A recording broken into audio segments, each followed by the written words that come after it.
हमारे साथ पीटीआई के स्पोक्स पर्सन रऊफ हसन साहब तशरीफ रखते हैं। अच्छा, ये बताइएगा कि आपने आज वीओए को जो कहा तो इस्टेब्लिशमेंट के बातचीत के हवाले से, अच्छा ये बताइएगा, एक तो ये मामला के फौज से बातचीत करें और उससे भी पहले आपने फरमाया कि आइन के दायरे कार में रहते हुए चलेंगे तो बात होगी।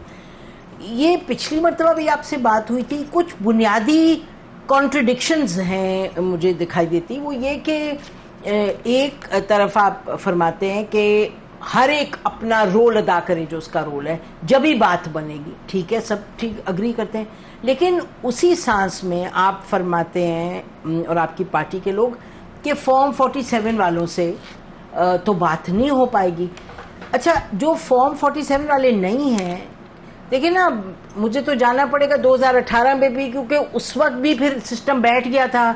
जहाँ सिस्टम बैठा था, जिन्होंने बिठाया था, जिनको फायदा हुआ था, वो लोग आप लोग थे। फिर भी ऑपोजिशन वो खड़ी हो गई थी उस वक्त की ऑपोजिशन के, जी हाँ बात करें। ये किस तरीके से रिजॉल्व होगा? देखिए ना, आप लोग खुद की जो पोजीशन है उसमें भी तो है ना कॉन्ट्रडिक्शन। नसीम, मुझे कोई कॉन्ट्रडिक्शन इसलिए नहीं नज़र आ रही कि जमहूरियत की जो रूह है ना, वो एक फेयर इलेक्शन होता है। आप 2018 का जिक्र कर रही हैं, हमारी कंटेंशन उसके बारे में ये है कि वो जब बैठी थी मशीन तो हमारे 35 सीटें ली गई थी ताकि हम वल्नरेबल हुकूमत बनाएं, और उसके बाद वो फिर आपको पता है कि वो हमें जो लोग लेके दिए गए थे वो किस तरीके से लेके दिए गए थे, वो भी नहीं होना चाहिए था। मैं कंसीड करता हूँ, वो भी नहीं होना चाहिए था। लेकिन अब जो हुआ है ये तो मदर ऑफ ऑल फ्रॉड्स है ना, ये जो हुआ है 2022 का 2024 का जो है, ये तो आगे मेरी इस मुल्क में बहुत सारी हकीकतें हैं जिनका हमें सामना करना पड़ेगा। मुक्तदरा जिसके बारे में हम बात करते हैं कि उनसे बात कर रहे हैं और कर रहे हैं, वो पाकिस्तान की एक बहुत बड़ी हकीकत है। सियासी मैदान में इमरान खान की जो प्रेजेंस है, उसकी जो सपोर्ट है, वो भी एक बहुत बड़ी हकीकत है। बाकी जितनी भी पोलिटिकल पार्टीज हैं, ये मेरा बड़ा एक इस तरह से नहीं कि मैं यहाँ बैठा हुआ पीटीआई को रिप्रेजेंट कर रहा हूँ और मैं उनको अटैक कर रहा हूँ, नहीं। मेरा ख्याल है कि फॉर्म 47 एक बहुत बड़ी हकीकत है, और ये कि जी इनकी लेजिटिमेसी जो है और इनकी क्रेडिबिलिटी दोनों जो है वो डाउट में है। कंसिक्वेंटली अगर आपने मुल्क में अमन लाना है, मुल्क में पोलिटिकल स्टेबिलिटी लानी है, तो जो सबसे बड़ी ताकतें जो हैं मुक्तदरा अपने डोमेन में, जो उन्होंने तो उनका कॉन्स्टिट्यूशन डोमेन है भी है, और खान साहब सियासी मैदान में जो एक उनका एक डोमेन है, जो उनकी कुव्वत है, इनको आपस में बैठना पड़ेगा। बिल्कुल, हर सूरत में बैठना पड़ेगा। जहां तक आपका दूसरा पार्ट है, जो मैं उसको पार्टली ओन अप करता हूं, देखिए, लेकिन हमारी मजबूरी ये है कि चूंकि इन तीन पार्टीज ने लिया हुआ है, तो इसलिए हम डायरेक्टली उनके साथ बातचीत करने का खान साहब की इंस्ट्रक्शंस है कि नहीं कर सकते। लेकिन खान साहब ने इस बारे में भी एक फ्लेक्सिबिलिटी का मुजाहरा किया है। जी, अचक साहब को उन्होंने कहा है कि वो आप जाके बात करें, और अगर कोई आप सब्सटेंटिव प्रपोजल लेके आएंगे तो हम इसको आगे बढ़ा लेंगे, देख लेंगे। ये मेरे सामने बात हुई है सारा कुछ, ठीक है। अब उसके ऊपर भी आप कल से बातचीत हो रही है, जो आपने अपने इब्तिदाइया में भी फरमाया है, तो शायद वहाँ कोई रास्ता निकले अगर वो जेन्युइन है। हालांकि उनके अंदर से, उनकी पार्टी के अंदर से भी मुखालफत हुई है। ख्वाजा आसफ ने मुखालफत की है, एहसन इकबाल ने मुखालफत की है, राना सनाउल्लाह ने मगर ये कहा है, और खान साहब ने जो उनकी स्टेटमेंट आपने दिखाई है, फ्रेंकली अब वो बार बार उसी की बात करते हैं। वो अमालनामा कहाँ से लाएं? फैज साहब ने जो उनके अल्फाज हैं, ये वो किसी के पास यहाँ इतनी लेजिटिमेसी नहीं है कि वो इस किस्म का कोई अमालनामा दे। जहाँ तक 9th ऑफ मई का ताल्लुक है, हमने एक कंसिस्टेंट पोजीशन है हमारी कि जी प्लीज़ उसके ऊपर एक आप एक कमीशन बना दीजिए, independent and empowered, fully empowered commission बना दीजिए, उनको काम करने दें और उनको बताने दें कि जी क्या हुआ था उस दिन, जो होगा हमारी कोई रिस्पॉन्सिबिलिटी है। तो खान साहब ने ओपनली कहा हुआ है कि जी उस वक्त फिर हमारे पास जब प्रूफ आएंगे तो हम उसके ऊपर माफ़ी भी मांगेंगे। इस वक्त देखिए, आप तो बड़ी रेगुलरली मिलते हैं इमरान खान साहब से, और मगर मेरे ऊपर कदगन लग गई है जी, एज अ लास्ट स्टे उन्होंने कहा जी कि रऊफ हसन नहीं मिलेगा।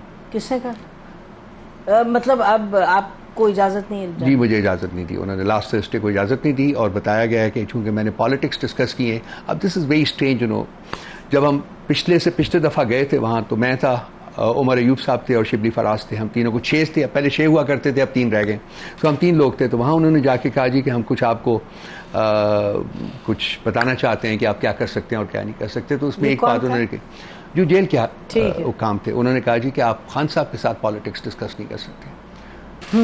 मेरा ख्याल है ये छेड़ा छाड़ी ये तो खत्म होनी चाहिए। ये रहेगी और इससे भी बढ़ के रहेगी, क्योंकि अभी I think it is a battle mode.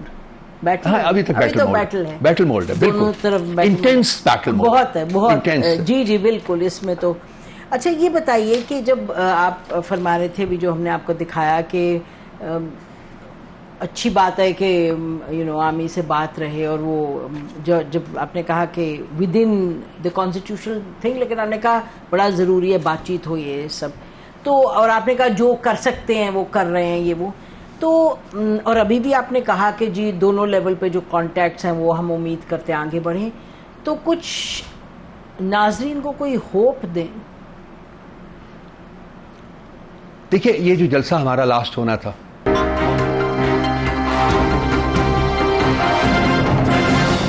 हमारे साथ पीटीआई के स्पोक्स पर्सन रऊफ हसन साहब तशरीफ रखते हैं। जी रऊफ साहब, तो आप कह रहे थे कि क्या मामलात हैं, किस लेवल पे? एक तो चकजई साहब का लेवल है जिसमें कि कुछ हुआ अभी तक। कल से खबरें आई हैं, आपने भी देखी होंगी कि जी उन्होंने नवाज शरीफ साहब ने अपनी एक मीटिंग में कहा है कि जी तमाम पॉलिटिकल पार्टीज को रिस्पॉन्सिबिलिटी लेनी चाहिए और मिल के आगे बढ़ना चाहिए। वो अच्छा ख्याल है, बहुत अच्छे ख्याल आते हैं, बिल्कुल ठीक है, हम तो उनको इन प्रिंसिपल एग्री करते हैं बिल्कुल, लेकिन उसकी बेसिस बनानी पड़ेगी, और वो बेसिस जो है वो बड़ा मुश्किल काम है बनाना में। I will be very honest about it, लेकिन आई थिंक कोशिश करनी चाहिए कि बन जाए। चकजई साहब की जो एफर्ट्स हैं उसके बारे में भी पॉजिटिव एक इनपुट आई है कि एंगेजमेंट हुई है, और ख्वाहिश का इजहार उनकी नवाज शरीफ साहब से, शहबाज शरीफ साहब से, पीएमएलएन से हुई है, ठीक है, ओके, राना साहब, और ख्वाहिश का इजहार किया गया जी कि हम एंगेज करना चाहते हैं पीटीआई से। सो दिस इज पॉजिटिव, ठीक है, उनकी तरफ से आई है। अब चकजई साहब उनको मिलेंगे और उसके बाद एक रिपोर्ट लेके आएंगे खान साहब के पास, और खान साहब फैसला करेंगे कि किस तरीके से आगे बढ़ना है कि नहीं बढ़ना, और बढ़ना है तो किस तरीके से। अच्छा ये बताइए कि इनकी आज एक अंसार अब्बासी साहब की कोई खबर थी, उनके मुताबिक कोई आपकी टीम मिली है शहबाज शरीफ साहब से, फिर उन्होंने कहा मैं पॉइंट पर्सन अपना नॉमिनेट करता हूं, तो कोई ऐसी बात है? कुछ आपको लग रहा है कि ऐसे मामलात इस तरफ बढ़ सकते हैं? Absolutely false. नंबर एक बात। नंबर दो बात, मुलाकात हुई है हमारे 3-4 लोगों की पार्लियामेंट के अंदर स्पीकर साहब से, क्योंकि उनको बोलने का टाइम नहीं मिल रहा था, तो वो उस कॉन्टेक्स्ट में तो एक अपनी राइट नॉर्मल रूटीन में कुछ नहीं, that is the only meeting that has taken place. No, ना शब किसी हुकूमत के किसी और फर्द के साथ कोई मुलाकात नहीं हुई। ये फॉर्म 47 की बात जो है, जैसे हमने कहा, उसमें तो जाहिर है it will have to be resolve, लेकिन रऊफ हसन साहब आप लोग पार्लियामान में हैं, पार्लियामेंट्री कमेटीज़ में हैं, आपकी टीम्स बैठती हैं हुकूमत और बाकी पार्टीज के साथ, तो उधर तो एक एंगेजमेंट है, they are the same party, तो बातचीत में इस तरह का एक उठाना। देखिए, पार्लियामेंट्री कमेटीज में हमारी मेजॉरिटी नहीं है, हम इश्यूज उठाते हैं, लेकिन वो हमारी बात जो है वो आगे नहीं, क्योंकि बेसिकली एक जो डिवीजन है वो इनफ्लेक्सिबल डिवीजन हुई है। तो पार्लियामेंट्री पार्टीज में तो यूजुअली कोशिश ये होती है कि कंसेंसस के साथ उन्होंने बात की जाए, लेकिन यहाँ कंसेंसस नहीं किया जा रहा, बल्कि जो मेजॉरिटी है वो अपनी मेजॉरिटी की बेसिस के ऊपर उन्होंने बात आगे बढ़ाती है। देखिए, और जो रवैये हैं वो इससे अब जाहिर होगा कि जी पीएसी का चेयरमैन के लिए हमने नाम अपना भेजा हुआ है, साहबजादा साहब का, हामिद रजा साहब का, और वो अभी तक नहीं मांगे। अब को 2-3 दिन पहले उन्होंने फिर हमें लिखा है खत कि जी आप 4 लोगों के नाम भेज दीजिए, और उनमें से फिर हम कोशिश करेंगे कि कंसेंसस के साथ हम किसी और का नाम, अब ये पार्टी ने फैसला करना है कि जी हमने नाम भेजते हैं कि नहीं। अगर नाम भेजते हैं तो फिर देखते हैं कि हुकूमत का रवैया क्या है। पब्लिक अकाउंट्स कमेटी का अभी नहीं हुआ, नहीं हुआ, अभी नहीं हुआ। उसी सिलसिले में उन्होंने कहा जी कि आप 4 नाम भेजिए, 1 नहीं 4 नाम भेजिए। तो एक ट्रेडिशन रही है कि जी ऑपोजिशन से किया जाता है, it's not in the constitution but it's a tradition and very healthy tradition कि जी आप, क्योंकि अकाउंटेबिलिटी का मामला है तो हुकूमत की अकाउंटेबिलिटी का मामला है ना, तो आप उसको अपोजिशन को दें ताकि ये तो आप बेसिकली आप कह रहे हैं मामला उधर ही है कि राना सनाउल्लाह और ये आप चकजई साहब वगैरह बातचीत करें, फिर उसे आगे बात बढ़े।